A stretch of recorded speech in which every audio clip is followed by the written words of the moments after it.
માંગરોળ તાલુકાના બગસરા ઘેડ ગામેથી અલગ અલગ વાડીમાં ફસાયેલા લોકોનું રેસ્ક્યુ કરી બહાર કાઢી બીમાર મહિલાઓને રેસ્ક્યુ કરીને હોસ્પિટલમાં ખસેડવામાં આવ્યા હતા।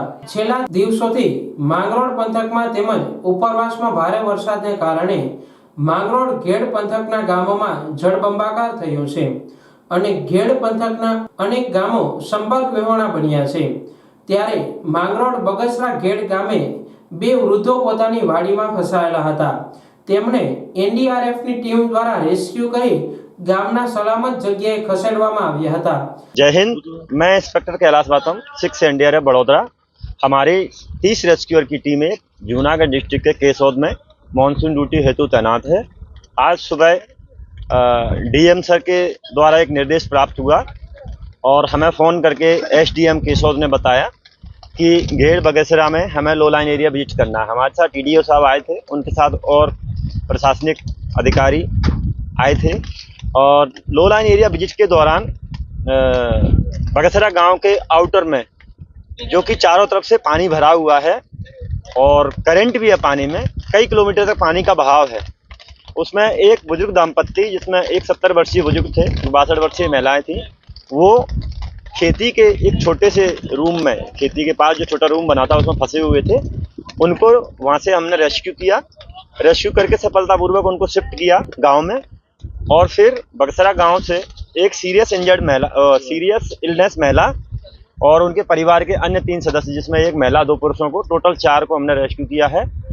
और आप देख ही पा रहे हैं कि रात काफ़ी हो चुकी है। रात में रेस्क्यू करने में काफ़ी चैलेंजेस हमने फेस किए हैं। कई किलोमीटर तक बोट चलानी पड़ी, जिसमें कि कॉजवे थे, कैनल थे छोटे मोटे, और पानी में बहुत ज़्यादा बहाव था। साथ में हमारे प्रशासनिक अधिकारी थे और जो 4 लोगों को रेस्क्यू किया उनको बिठा रखे थे। उसमें हमें समस्याएं आई, फिर भी हमने सफलतापूर्वक रेस्क्यू को अंजाम दिया और लोगों को ला करके और विक्टिम के साथ एम्बुलेंस में शिफ्ट कर दिया है ताकि उनको आगे का एडवांस ट्रीटमेंट मिल सके। આ વૃદ્ધ આવવા તૈયાર ન હતા, પરંતુ તંત્ર દ્વારા સમજાવી હોડીમાં બેસાડીને ગામમાં લવાયા હતા। જ્યારે એક મહિલા બીમાર હોવાથી તેમનું પણ રેસ્ક્યુ કરીને બહાર કાઢી હોડી મારફતે સારવાર અર્થે હોસ્પિટલમાં ખસેડવામાં આવ્યા છે। હું આરવી વડોદરા, તાલુકા વિકાસ અધિકારી માંગરોળ।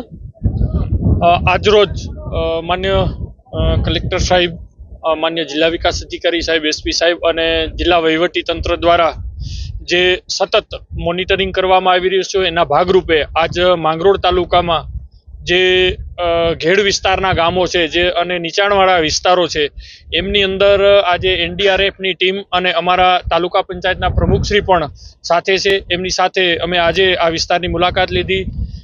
2 બુઝુર્ગ પરિવારને પણ રેસ્ક્યુ કર્યા અને સાથે એક મહિલા કે જે કાફી બીમાર છે એમને પણ રેસ્ક્યુ કર્યા અને એમને અહીંયા 108 સુધી લાવી અને એમને આગળ એમના ઉપચાર માટે મોકલી દીધા છે અને હાલ પરિસ્થિતિ નોર્મલ છે અને હજી પણ વહીવટી તંત્ર અને અમારો ફિલ્ડનો સ્ટાફ તે ગ્રામ્ય લેવલે હાજર છે।